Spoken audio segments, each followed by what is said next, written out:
ಆ ಟೈಮ್ ಅವ್ರಿಗೆ ಸರಿ ಇಲ್ಲ. ನನ್ನ ಕೇಳೋದಾದ್ರೆ ಅವ್ರ ಟೈಮ್ ಸರಿ ಇಲ್ಲ. ಈ ಎಲ್ರಿಗೂ ಈ ಟೈಮ್ ಅನ್ನೋದಿರುತ್ತಲ್ಲ, ಆ ಟೈಮ್ ಕೆಟ್ಟಾಗ ಈ ರೀತಿ ಆಗೋದು ಸ್ವಾಭಾವಿಕ. ಇದು ಎಲ್ರಿಗೂ ಗೊತ್ತಿರೋ ವಿಚಾರನೇ. ದರ್ಶನ್ ಟೈಮ್ ಸರಿ ಇಲ್ಲ ಅಂತ ನನ್ನ ಭಾವನೆ. ದರ್ಶನ್ ನಿಜವಾಗೂ ಒಳ್ಳೆ ವ್ಯಕ್ತಿ. ನಾನು ಯಾರ ಪರ ವಿರೋಧ ಅಥವಾ ದರ್ಶನ್ ಒಂದು ದಿನ ನಾವು 1 ವರ್ಷ ಊಟ ಹಾಕಿದ್ದೀವಿ, ನಮ್ಮ ಜೊತೆಗಿನ ಬಾಂಧವ್ಯಕ್ಕೆ ಈ ರೀತಿ ಹೇಳ್ತಾ ಇದ್ದೀನಿ ಅಂತ ಖಂಡಿತ ತಿಳ್ಕೊಬೇಡಿ. ಅವರನ್ನ ಇನ್ನೊಂದು ಸೈಡ್ ನೋಡಿದಾಗ ಅವರು ಒಳ್ಳೆ ವ್ಯಕ್ತಿ. ಹಾಗಾಗಿ ನಾನು ದರ್ಶನ್ ಬಗ್ಗೆ ಇಷ್ಟು ಮಾತಾಡ್ತಾ ಇದ್ದೀನಿ. ರೇಣುಕಾ ಸ್ವಾಮಿ ಅವ್ರ ಕುಟುಂಬಕ್ಕೂ ನಮಗೂ ನೋವಿದೆ, ಬೇಜಾರಿದೆ. ಈ ರೀತಿ ಆಗಬಾರ್ದು.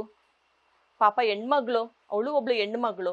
ತಂದೆ ತಾಯಿ ನೋವು ಕಷ್ಟ ಏನು ಅಂತ ನಮಗೂ ಗೊತ್ತಾಗತ್ತೆ. ಒಬ್ಬ ಮಗನ್ನ ಕಳ್ಕೊಂಡು ದುಃಖ ಪಡೋದಿದೆಯಲ್ಲ, ಅದು ತುಂಬಾನೇ ಕಷ್ಟದ ವಿಷಯ. ಆದ್ರೆ ಏನ್ ಮಾಡೋದು, ವಿಧಿ ಹೇಳೋದಿದೆಯಲ್ಲ, ಅದ್ರ ಮುಂದೆ ನಾವು ಯಾರು ಏನೂ ಮಾಡೋಕ್ಕಾಗಲ್ಲ.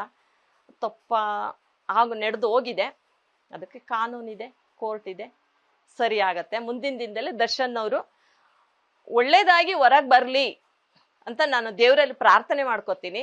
ದರ್ಶನ್ ಅವರು ಹೊರಗೆ ಬಂದ ಮೇಲೆ ಒಳ್ಳೇದಾಗಿ ವಿಜಯಲಕ್ಷ್ಮಿ ಮೇಡಮ್ ಮತ್ತೆ ವಿನೀಶ್ ಜೊತೆಗೆ ಮತ್ತು ಅವರ ತಾಯಿ ಜೊತೆಗೆ ಅವರ ಮುಂದಿನ ದಿನಗಳನ್ನ ಕಳಿಬೇಕು ಅಂತ ನಾನು ಈ ಮೂಲಕ ನಾನು ದರ್ಶನ್ ಅವರಿಗೇನೆ ನಾನು ಮನದಾಳದಿಂದ ಹೇಳ್ತಾ ಇದ್ದೀನಿ.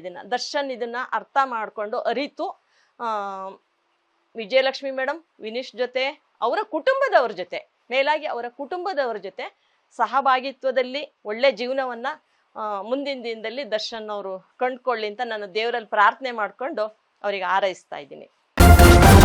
ನ್ಯೂಸ್ ಫಸ್ಟ್, ನಿರ್ಭೀತಿಯಿಂದ ನಿಮ್ಮ ಪರವಾಗಿ.